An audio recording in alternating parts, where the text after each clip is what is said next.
მოგესალმებით ძვირფასო ტელემაყურებლები, მე ვარ შალვა რამიშვილი, კვლავ ეული, ნათია მიქიაშვილი ევროპაშია გაჭედილი, და ჩვენ ყველანი ვიყოთ ასე. მე გულისხმობ არა კონკრეტულად ტერიტორიულ ერთეულს, არამედ ევროპულ ქვეყანაში ვიყოთ გაჭედილები, ჩარჩენილები და ასე შემდეგ. ხვალიდან ნათია მიქიაშვილი შემოგვიერთდება, თქვენ უყურებთ გადაცემას, რომელსაც ქვია სუბიექტური აზრი. დღეს გუბა სანიკიძე იქნება ჩვენი გადაცემის სტუმარი. დავიწყოთ ნიუსების მიმოხილვა. მიშა სააკაშვილი გაუწინოსწორებელი კაცია, რბილად რომ ვთქვათ.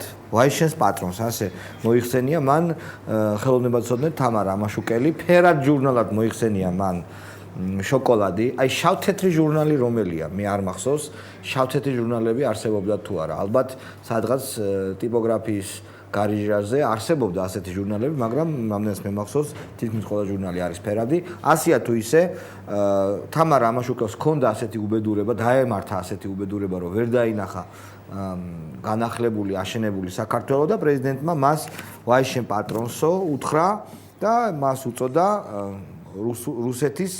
რუსეთის მონა. ესე იგი, ეს მოკლედ ხან გაფარჩაკებულებს უწოდებს ეს კაცი ვიღაცებს, ხან ჯარეცხილებს, ხან არ ვიცი და ნუ აი ამოირჩია ქალბატონი თამარა ამაშუკელი. ეს არის სირცხვილი, რა თქმა უნდა, არ შეიძლება ახლა პრეზიდენტის საქმე არ არის, თუნდაც ყველაზე მაგარი ხელოვნებაცოდნეს სტატიების აი ამ ფორმით ან საერთოდ კრიტიკა. უბრალოდ ეს კიდევ ერთხელ ხას უსვავს იმას, რომ ჩვენი პრეზიდენტი ჩემი სუბიექტური აზრით არის ძალიან ინფანტილური ბავშვური. თუდი აი ჯიუტი ბავშვები რომ არიან. ამასობაში მოვლენები დრამატულად ვითარდება ყდანის ციხეზე, იცით რომ იქ მიმდინარეობს ჩვენებების ხელახალი მიცემა დაკავებული ფოტორეპორტიორების მიერ. ალბათ აი იმ წინაჩვენებებში იყო შეუსაბამო რაღაცები, მე თვითონ პალტრაში მუშაობ და ველაპარაკე იმ ადამიანებს, რომლებმაც გაუშვეს აბდალაძე 2000 წელს აი მივლინებაში 2002-ში რომ მოხდაო როყვება აბდალაძე, რა თქმა უნდა, ბევრი შეუსაბამო რამ დაინახეს მათ და ამაზე ილაპარაკეს კიდეც და აი ხა ჩვენებები რომ გაასწორონ და ბოდიშრუცულისთვის პახოვდუ პიესი რომ საპროცესოებზე დაითანხმონ და ყველაფერი ასე თქვათ მოაგვარონ, ამიტომ კითხავენ ამ ადამიანებს გურწიკიძეს, აბდალაძეს და მიმდინარეობს სრულისრულით მიმდინარეობს აი კიდევ ერთხელ ბოდიშრუცულისთვის ამ საქმის გაправების პროცესი. მინდა ვკითხოთ ჩემს ძვირფას NGO ჟურნალისტებს, ჩემს მეგობრებს, რომ გამოდის რომ მათ ისინი გადააგდოვანონ, როდესაც შეპირდა რომ პირველი საქმის მასალები საჯარო გახდებოდა ზოგიერთი დოკუმენტის გარდა და მეორე რომ პროცესი იქნებოდა ღია, თითქმის ღია, ხო? პირველი ესე იგი საქმის მასალები კვლავ დახურულია, ადვოკატები კვლავ დუმან, მათ კვლავ აქვთ ხელი მოწერილი ხელწერილზე, ეს ერთი და მეორე პროცესი არ იქნება, რადგანაც თუ საპროცესო შეთანხმება გაფრონდა, უნებრივია საქმის არსებით განხილვამდე საქმე არ მივა. ისეთი რაღაცები ხდება ჩვენს ქვეყანაში. გუბა სანიკიძე არის ჩვენი გადაცემის სტუმარი. გუბაზე ყოველთვის საინტერესო მოსაუბრეა. დღესაც ალბათ საინტერესო გადაცემა გვექნება, მე ასე მიგზნობს გული.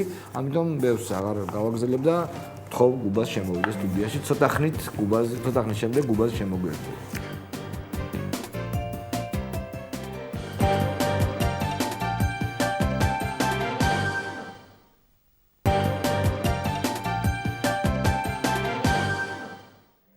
გუბაზია ჩვენს სტუდიაში, მოგესალმებით გუბას. გამარჯობა. რაღაც ორაკულად შეიქმნები შენ, ხო? რაღაც ორაკულად იმ კუთხით რომ წინასწარმეტყველებ რაღაცეებს. რა წინასწარმეტყველებ? ამათ დამარცხებას. არა, ეს დიდი ორაკულობა. დიდი ხანი ამათ, მაგას და არ დიდი ორაკულობა, წინასწარმეტყველებას ხნოვანება არ აქვს რა, დიდი გამოცანა არ არის, ხო? ახლა უწესოდ ბუნებაში რაც უწესობა არის, ის დიდხანს ვერ აძლევს და უცილებლად თავდება ხოლმე, ხო და ამას დიდი გამოცნობა არ უნდა. კარგი, მოდი ახლა ვილაპარაკოთ შემდეგ რაღაცა. ნათიებს რა უქენ, რატო არ არის? ნათია ერთი ნათია არის ორსულად. დღეს ვიხილეთ და ძალიან კარგად არის და რაღაცა შეავიწროვე ეს გოგოები. მეორე ნათია, მე ვავიწროვე, მე შენ ავიწროვებ და ვილაპარაკეთ ამაზე ცოტა ხნის წინ. არა უშავს ამიტანი როგორ მე 45 წუთი. კი, კაცო. ხან და ხან ეგეც საჭიროა, რომ მამაკაცურად ვისაუბრო. კი, კი. ყურადღება გადადის, მე გაიგე, ეგ პრობლემა გვაქვს ახლა. ეხლა მე შემდეგი რაღაც მინდა გკითხო. კარგი, ეხლა ყველაფერი გასაგებია. ჩემთვის ეხლა როგორ სიტუაციაში ვარ, შინაგანად რომ აღარც ვერ დავები უკვე აღარ დავობ მისისტერთან. მიშას მომხრედან არ დავობ. სწორად. თულია რა, ანუ და სხვა შორის რა შემომჩნია, იცი, აი ჩემი განაცემის ფორმატით რომ მივდივარ. სახელმწიფო სამსახურში მომუშავე ხალხით შეცვლილია. ანუ თლიანად გათავისებული აქვთ რას აკეთებენ, რას არ აკეთებენ, აქვთ ეს, მაგრამ დუმან. რა სტადიაშია ჩვენი ქვეყანა? აი სადამდე მივედით? რა ხდება? ქვეყანა გზაგასაყარზე არის შალვა ისევ. სამწუხაროდ ძალიან ხშირად უწევს საქართველოს გზაგასაყარზე გასვლა. იმიტომ რომ ჩვენ ბუნებრივად ვერ ჩავჯექით იმ და ვერ დავდექით იმ გზაზე, რომელიც ბუნებრივი იყო ყოველთვის ქართველთა სახელმწიფოსთვის, ჩვენი ხალხისთვის, ჩვენი ერესათვის, მაგრამ რაც შეეხება ხელისუფლებას, ბოლო სტადია არის ლყობის, ახლა ჩვენ ხედავთ ხო, ახლა ყოველდღიურობაში მაინც მიჩვეული გაქვთ თვალი და ახლა გვერდიდან დანახული, ეს არის სრული მარაზმი და პარანოია ახლა, რაც ხდება ხო. რაც გამოდის პრესაში, ტელევიზიაში, რაც არ გამოდის და არ ითქმება, ხო, ყველაზე უფრო მამაცი ჟურნალისტიც და ოპოზიციონერიც კი ვერ ბედავს ისეთ სისულელეებს ჩადის ეს ხელისუფლება, ხო? კი, ოღონდ ჩვენ ინფორმაცია არ გვაქვს და ამიტომ არ ვლაპარაკობ. მაგრამ ხო, გამადასტურებელი სამწუხაროა არ გქონდეს, რომ თქვენ თუ ბლოკავთ ამ ინფორმაციას, მაშინ მე ესე ვიტყვით, ხო, რა ის ცემა მიშამ ვიღაცებს იქ თქო. ხო, მეც ასე ვიცი, რომ აჭარაში ცემა ვიღაცებს. ხო, არა, მე არ მაქვს ინფორმაცია, მე არ მაძლევს უტიაშვილი ჯაშუშებთან დაკავშირებულ ინფორმაციას. გუშინ არც მიგიღეს. ხო, არც მიმიღეს, ხო, სხვათა შორის ძალიან და ცნობილი ჯაშუში ხარ. ძალიან გამიკვირდა, იმიტომ რომ მე თიკა კანდლაკს დაურეკე და იცი შენ ეს ნახე ეს კონცემა. მეტი კი არაფერზე არ არის ისინი დაჭერილი. იმაზე უფრო ნაკლებზე. იმაზე უფრო ნაკლებზე, ხო და. შესაბამისად, როცა მე არ მაქვს ინფორმაცია, მე თავს უფლებას ვაძლევ რომ ვიჭორავ ეთერში. დიახ. ხო. ანუ ამაში გეთახმები, მაგრამ ესეთი კითხვა მინდა დაგისვა, რაღაც რესურს ხო ეფუძნება მართლობა რა? რა რესურსი აქვს მიშას რომ მისი მართლობა რას ეფუძნება? რესურსი ეფუძნება, რა თქმა უნდა, თუმცა ეს არ არის ამოუწურავი რესურსი და ფაქტიურად ამოწურულია ხა მისი პიარი ქვეყნის შიგნით ფაქტიურად განადგურებულია, აღარ მუშაობს ესა, ხო? მას აქვს ძალიან სერიოზული პრობლემები აქვს შექმნილი ქვეყნის გარეთ და მე სერიოზული ეჭვი კი არა, დარწმუნებული ვარ, თვითონ ნორმალური აღარ არის. ახლა აქამდე რაღაცა ესე იმპულსური გიჟი იყო და ახლა ამხედრებული გიჟია, ხო? ახლა მის ტექსტებს მე კი არ მიხარია ეს შალვა, ახლა ჩემ ქვეყანას აჭირს ეს ამბავი, ხო? ახლა მისი გამოსვლები, მისი საუბრები, ეს არ არის ნორმალური ადამიანის საუბრები, ხო?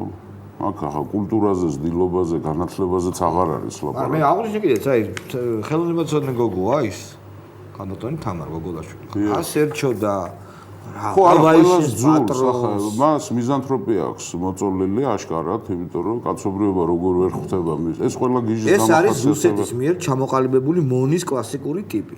აი ხა ეს როგორ შეიძლება იკადრო ადამიანი. დიახ, ადამიანმა მეორე ადამიანს აკადრო. ხო, ხას, რაღაც დააწერა, თუნდაც შენთვის მიუღებელი რა. ხო, სხვათა შორის არაფერი მიუღებელი არ დაუწევს. დაუშვათ, მისთვის მიუღებელი, დაუშვათ. ანუ ეს თან მცირე ტირაჟიანია ამბობს. ხო.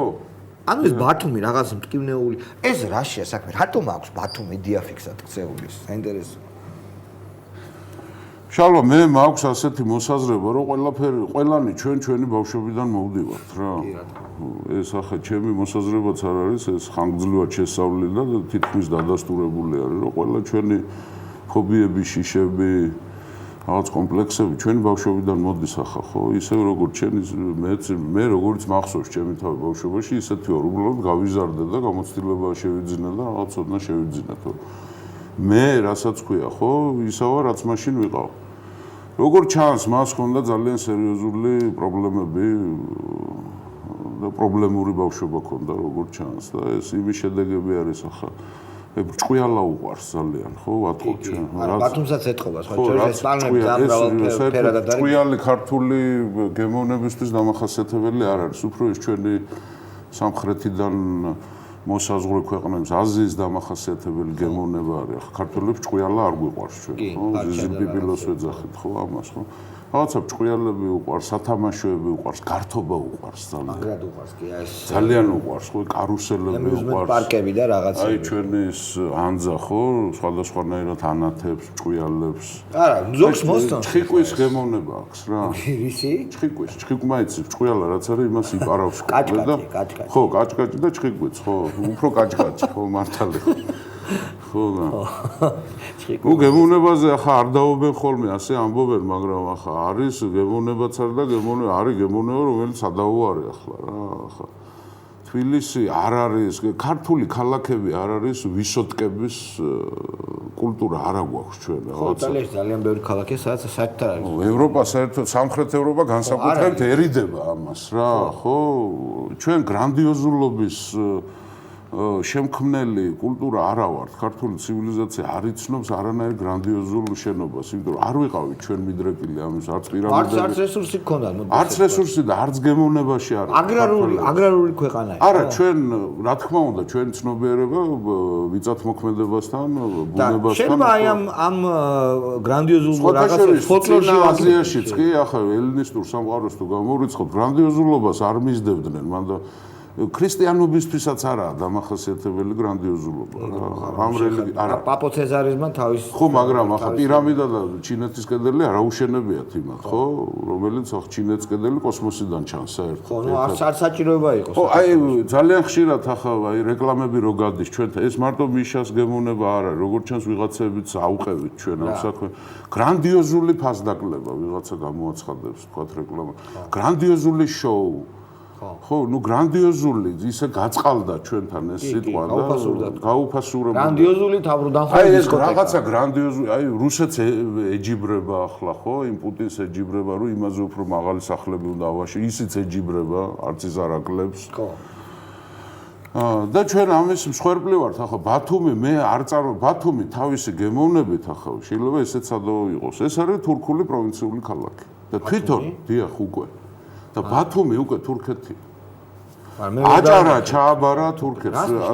ძალიან მარტივად რა, იმას ნიშნავს. შალვა ძალიან არა, ერთი წუთი რა. მე არავითარ შემთხვევაში. რატო იყოს თურქების საწინააღმდეგო არა მაქვს, მაგრამ გერმანიაში ხომ ბათუმის აეროპორტი, შალვა ბოდიში მომითხოვია და თურქეთის შიდა რეისებში ხო არაა ჩაქმნილი. სხვა რაღაცას გეკითხები. გერმანიაში ხო ხარ ამ პორტი? კი, მე. ძალიან ბევრი თურქული უბანია. არა, სხვა რამეს ვამბობ. შალვა, მოდი ახლა ამაზე ნუ ვიკამათებ. რა ვქნა, ერთი წუთი. აჭარის ათვისება მიდის და ხელშეწყობა მიდის გეგმა ზომიერი. აი მე შეგეწინააღმდეგე, ვიცი რატო ახლა გეტყვი რა. თუ არის თავისუფალ საბაზრო ეკონომიკაზე საუბარი, მოვიდა ის თურქი და ჩადოფული. ჩადოს ქართულმა. ახლა ჩვენ კანონი შემოვიღოთ. არ უყურებ მე ასე შალვა. თურქმა არ ჩადოსო? კანონი უნდა შემოვიღოთ. მე ერთი ძალიან მარტივ მაგალითს გაგახსენებ რა. თავისუფალი ბაზარზე და თავისუფალი ისა ეკონომიკა და ასე შემდეგ. რამოდენიმე წლის წინ ჯორჯიის შტატში არის ასეთი პორტი სავანა. იცი ხო? არა. სავანა ერთ-ერთი დიდი პორტია ატლანტის ოკეანის სანაპიროზე ამერიკის. და ამ პორტის რაღაცა ნაწილის გაყიდვა უნდა არაბებს არ მიყიდეს. არაბებს არ მიყიდეს. ხო, ამერიკელებმა. ხო, გასაგებია. კანონია იქ ახლა ეგ რომ არაბულ ქვეყნებს. რატოა კანონი? იმიტომ რომ 1911-ის შემდეგ ტერორისტულ საფრთხეთ არის ეს თურქები ახლა მომშვენთ სად ახლა არაადეკვატური შეტარება. ჩვენ ქართულმა სახელმწიფომ თუ არ დაიცვა ქართველი ხალხის ინტერესი, ქართველი ბიზნესი. 1000 მექანიზმია ამის. არა, პოლიტიკოსი ხარ, მოხვალ ხელისუფლებაში და აი არ დაუშვებ. არ მისცემ პრიორიტეტს. შალვა ნებისმიერი პროდუქტი ქართული არის დაწუნებული, შევიწროებული, არ ვიცი, ჩვენთვის პირველია ესა. ბაზარი არის გახსნილი უცხოური. ფარამეს გეკითხები გობას უყურე. შენზე არის წარმოდგენა ასეთი, რომ გარკვეულწილად ხარ ქსენოფობს ვერ ვიტყვი რა, ხა ანამდვილად არ ხარ, მაგრამ აი შენი ეროვნულობით პოპულისტობ რა. ანუ პოპულიზმი აი როცა არ ახარ და იმიზეზე. ხო, მაგრამ მე ხო შინაგანად კიდე ერთხელ გითხარი კიდე შენ გიცნობ არ ახარ ეგეთი როგორც ჩანხარ ხოლმე ეკრანზე. დემოკრატი კაცი ხარ. ეხლა მე როგორც დემოკრატმა პოლიტიკოსმა ევროპულად მე ევროპულს თავი დავანებოთ. აი რაღაც ლიბერალური ღირებულებების მცოდნემ კონსერვატორი ლიბერალმა შეიძლება ასე თქვას მიპასუხე. აი არის ბათუმი. გვაქვს შენობები, გვინდა რაღაცების აშენება. ვაცხადებ ტენდერს. ვერ მოდის ეს ქართველი, ან მოდის ქართველი, მაგრამ მოდის თურქიც. ქართველი რატო ვერ მოდის? შალვა. აი მოდის ქართველი, თურქი მეცდებს. არა, ყველაფერს აქვს თავისი მიზეზი. ქართველი დაიწუნეს და თურქს მისცეს. დაიწუნეს კი არა, გადაუარეს ქართულ ბიზნესს, შალვა. არ იცი რომ ეს ასეა? ქართველი რომ ფულს ვერ აჩენს თავის ქვეყანაში, არ იცი? ახლა რა არა არ ვიცით ეს არ ვასეა? სააკაშვილთან კარგად ყოფ ბიზნესმენები აჩენენ. არა, სადაჩენენ და რა საწარმოებენ. სააკაშვილთან კარგად ყოფ ბიზნესმენებზე არ ვაბობ. შალვა მე ერთ რამეს გეტყვი. ქვეყნის შიგნითაც და ქვეყნის გარეთაც ძალიან ბევრი ქართველია, რომელსაც აქვს დიდი ფინანსური შესაძლებლობა. ალბათ. ვერ ახერხებენ ისინი თავიანთ ქვეყანაში ფული ჩადო. არ ვიცი ჩვენ ასეა. მე შენ გეკითხები რა იცი უბას და როცა ქართულ ბიზნესს დაზაფრავ დააშინა ის მე ყიდვას რო ვეღარ გაბედავს გოჯი მიწის მე სხვა შემოვა და აითვისებს რა თქმა უნდა გეთახმები მაგრამ სხვა რამე მგონი ანუ შენ რო იქნები ხელისუფლებაში დიახ ან შენ მიერ მხარდაჭერილი მთავრობა ამას როგორ მოაგვარებ რაღაც კანონს დაწერთ რომ პრიორიტეტი ქართულებს მოდი ასეთი რამე ვთქვა ბიზნესი როგორ არის წყალივით არის აი სადაც შეღავაც ნახავს მე პირიქით მინდა რომ რაც შეიძლება მეტი ჩინელი ჩამოვიდეს რაც შეიძლება მეტი თურქი ბიზნესმენი რუსი რაც შეიძლება მეტი ფული ჩადონ ამ ქვეყანაში ის ხო ჩვენი არის ერთი არავინ არდებს აქ ფულს შალვა მომავალზე ვამბობ რა ამ ხელისუფლების წარმომადგენლები გაიქცევენ საზღვარგარეთ დაარეგისტრირებენ რაღაცა ფირმას და მე ისინი ხო ერთწუთი რა ახლა შეეხება ამ საქმიანობას ხო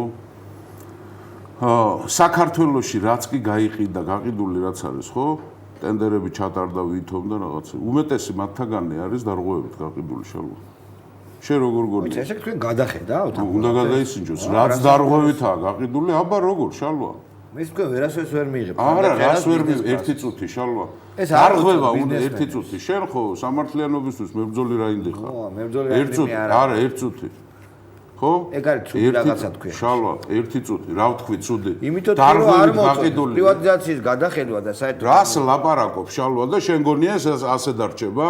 არა. დარღვევებით რაც გაყიდულია შალვა? ანუ წართმევთ რაღაცებს ვიღაცა. წართმევთ და კანონის ზალი დაბრუნდება ისა. აუ მე დაიწყება პრობლემებით ანუ დაიწყოს ჩემო კარგო ძალიან ბევრი საქმე რო ექნება ამ ხელისუფლების შემდეგ ქართულ სასამართლოებს ეჭვიხარგებარება.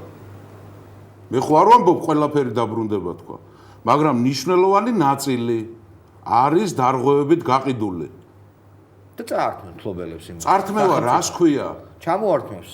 ჩამოერთმევა რაც დარღვევებით აბა როგორი სასამართლომ რო თქვას რომ არ არის დარღვევა. არა, ჩემო კარგო, ახლა ამაზე დასხდებიან კომპეტენტური ორგანოები და გაარღვევა. ძალიან ბევრი რა.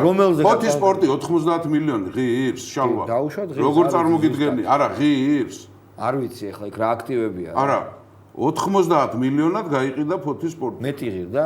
არ ღირს ფოთის სპორტი, არ ვიცი მე. მე დიდი ეჭვი მაქვს და ინფორმაცია მაქვს რომ რამოდენიმე მილიარდი ღირს. რამოდენიმე მილიარდი. დიახ, ჩემო კარგო, აზიის კარიბჭე შეიძლება იყოს ფოთი გადაიქცეს აზიის კარიბჭე. რა პოტენციურად შეიძლება გადაიქცეს. ნუ ახლა რაზეა საუბარი? და ფოთის სპორტი ჩამოერთვა. რაზეა საუბარი? აბა ასე რომ არ ვიცი ვისიც არის და როგორიც არის, ხო?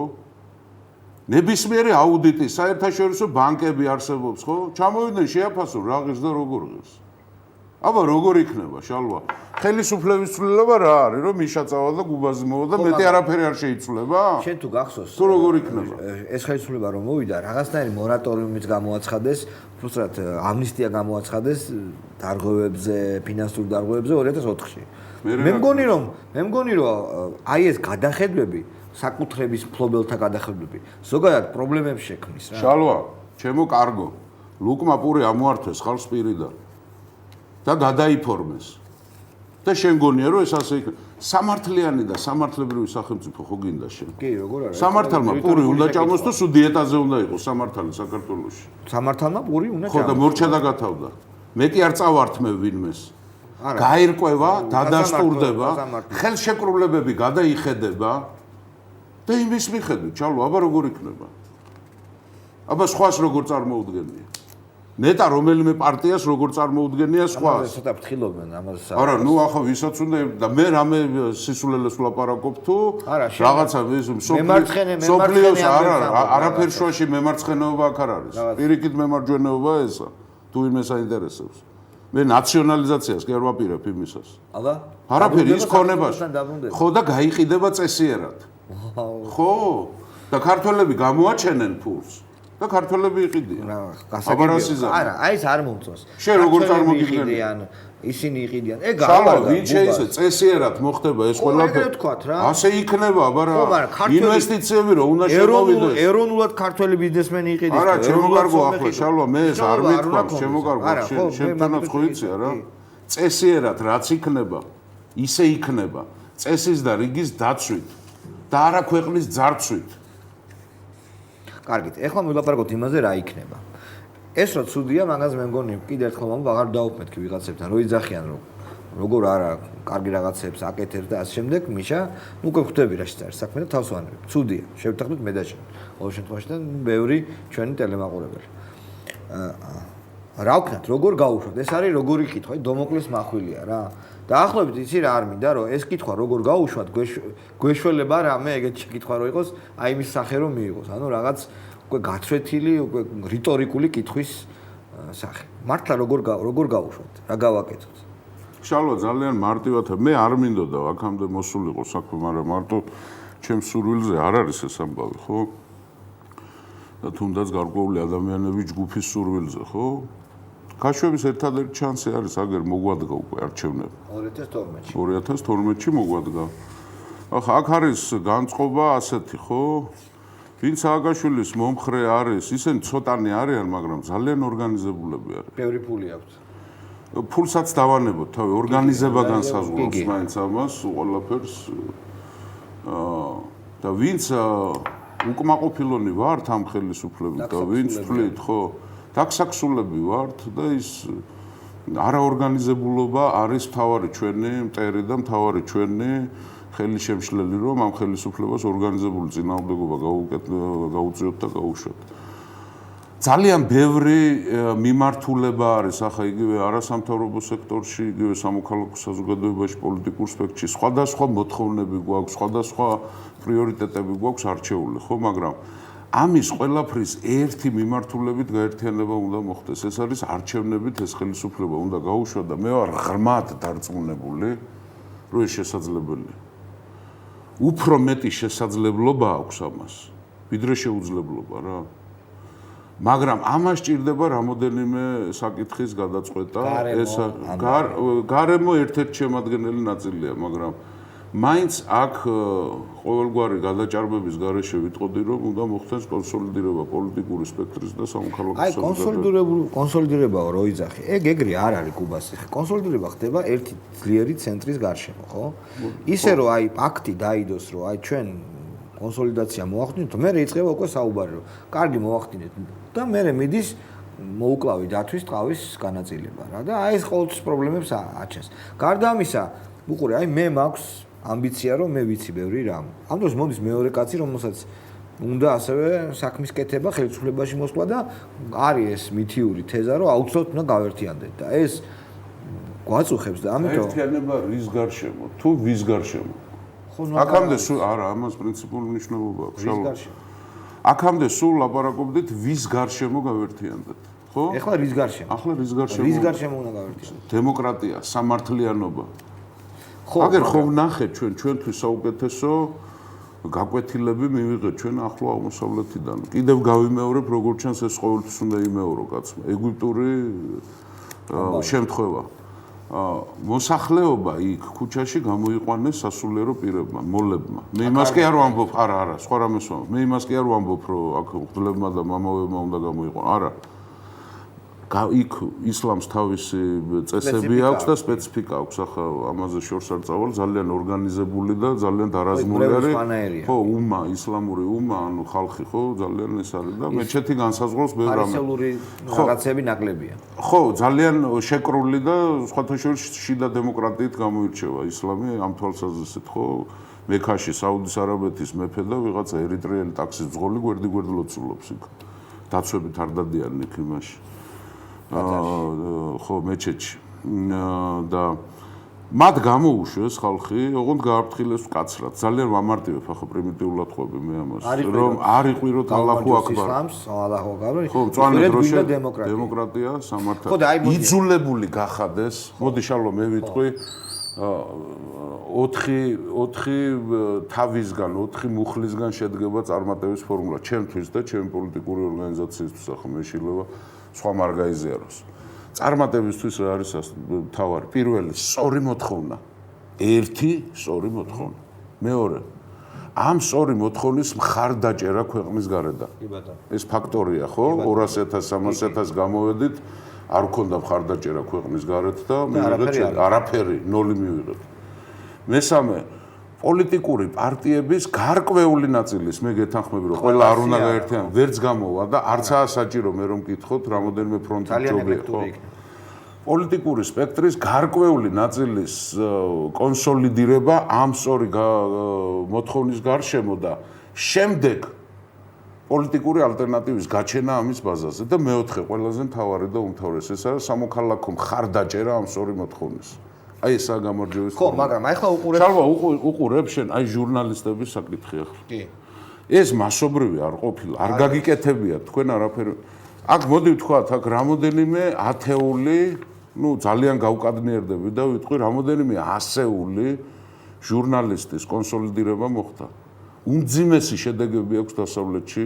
ეგ ვიცი კი. იცი ხო შენ ანუ ესე იგი სწორად გაკეთდა ესა. ხო, თან ახლა აბსურდული ბრალდებებით არის. აბსურდული ბრალდებებით არის. გასაგებია ხო? და აბსურდულ შვება ეს ხელისუფლება ყველაფერს. მაგრამ აი მოდით ესე ვთქვათ რა. ანუ ეს არის ეს 4 პუნქტი არის წარმატების ფორმულა. ხო, მაგრამ ახლა უყურეთ, აი ეგ ჩვენს ეკლესიაში მიმდინარე პროცესებიც მიგითხრა, ხო?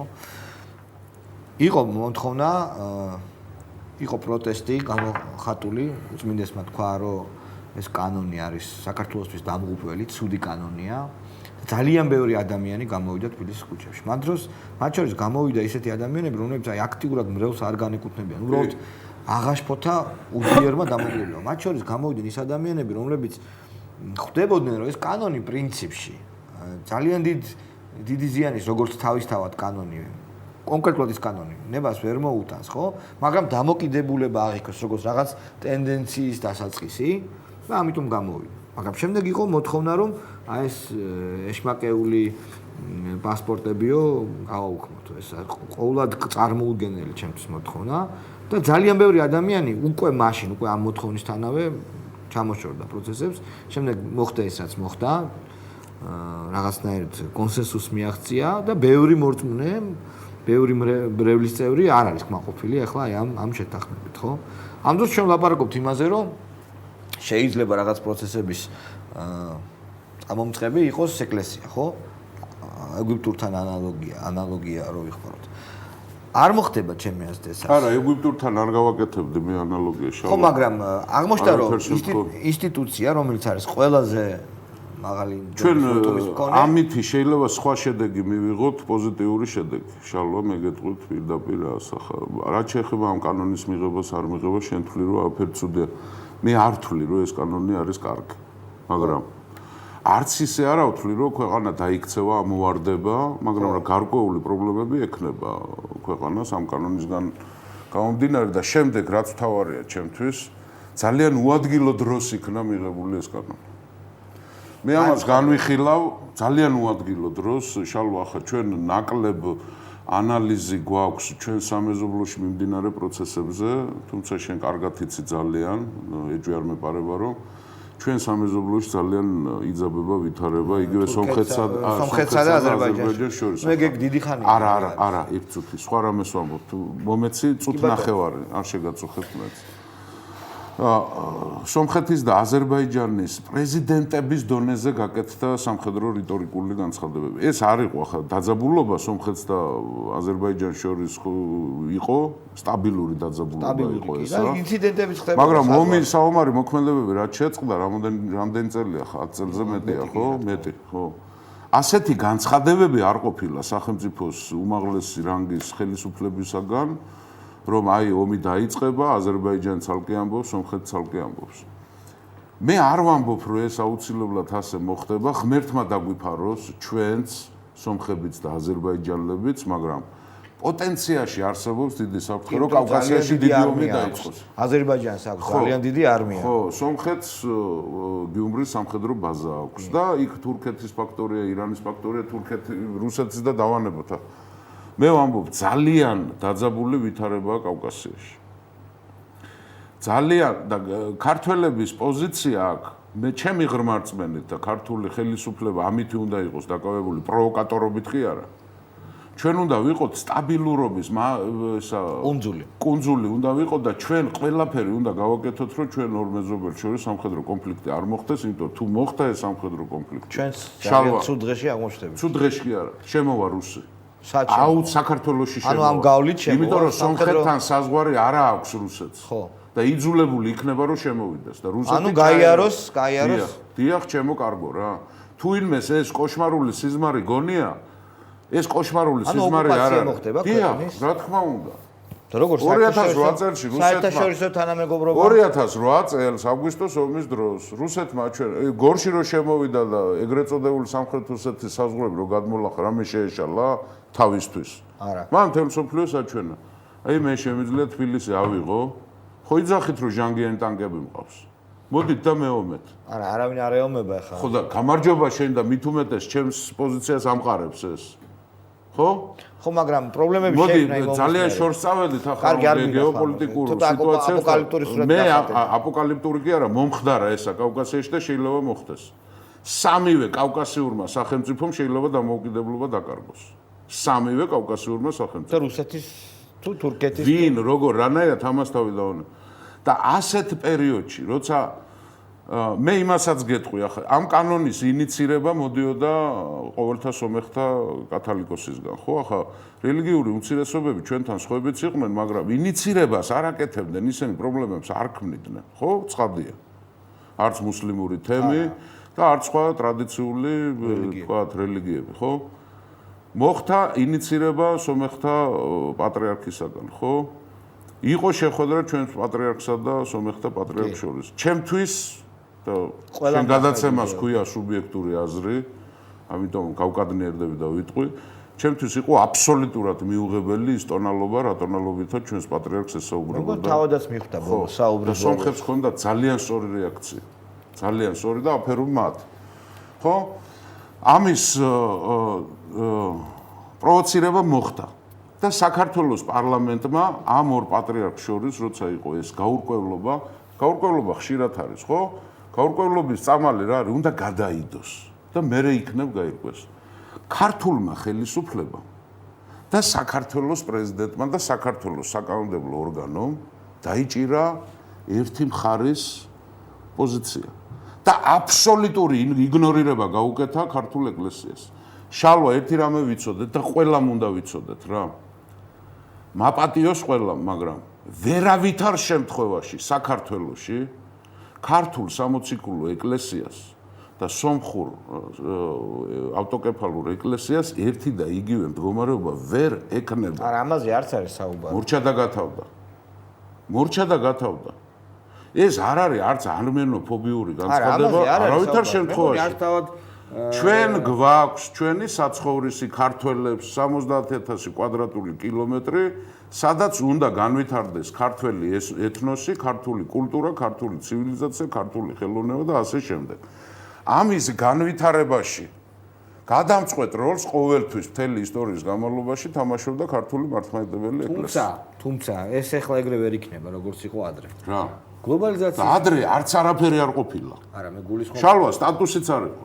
მოდი ახლა მე ერთ რამესაც გეტყვი, ევროპას დაჭირდა ესა, იმიტომ ევროპას რელიგიური ომებია. ყველაფერს თავის მიზეზებია. რელიგიური ომები ქონდა გადადა. რელიგიური ომები ჩვენ ქონდა? აბა რაზეა საუბარი? აბა რაზეა საუბარი?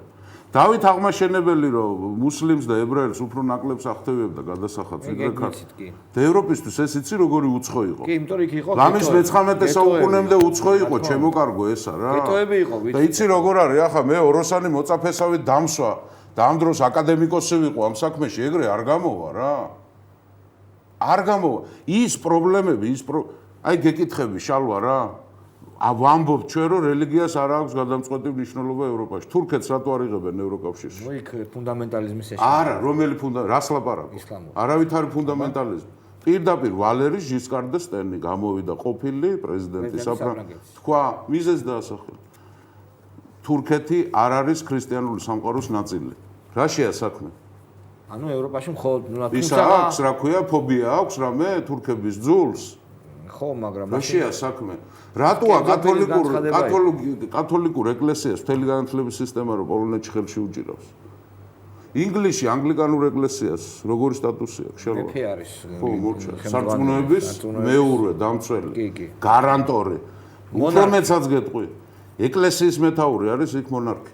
ხო, ეკლესიის მეთაურია მონარქი და ნუ ეს კენტერბერის ეპისკოპოსი არის. ამიტომ ყველა ამას უნდა შევეგუოთ რა. სტატუსი უნდა გქონდეთ მათ, მაგრამ იმაზე რომ თანასწორობაა და საქართველოს სინგაპურია და მალაელები, ჩინელები ესენი ერთი წუთი საქართველოს ვერ იქნება სინგაპური რა. საქართველოს იქნება საქართველოს. ასე იქნება. და ამ იდეოლოგიების ბრძოლა წავიდა.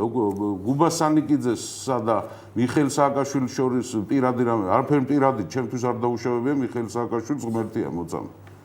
არაფერი არ უკადრებია არასდროს სხვათა შორის, ხო? მაგრამ აქ არის იდეოლოგიის ბრძოლა წავიდა უკვე, ცხოვრების წესის ბრძოლა წავიდა. პროექტი აქვს ხელისუფლებას. ამ პროექტს ქვია სინგაპური. ახლა ჩვენ უნდა დავდოთ რა პროექტი რა და დავანებოთ რა რაღაცებს რა მოდიდან გადასულ იდეებს დავანებოთ თავი 80-იან წლებში რომ დამთავრდა. რაც გულისხმობს. დამთავრდა ფსევდოლიბერალიზმი. ეს არის ფსევდოლიბერალიზმი შალვა. კონსერვატორობას უნდა მივაჩვენოთ. და ყველამ გაითვალისწინოს შალვა.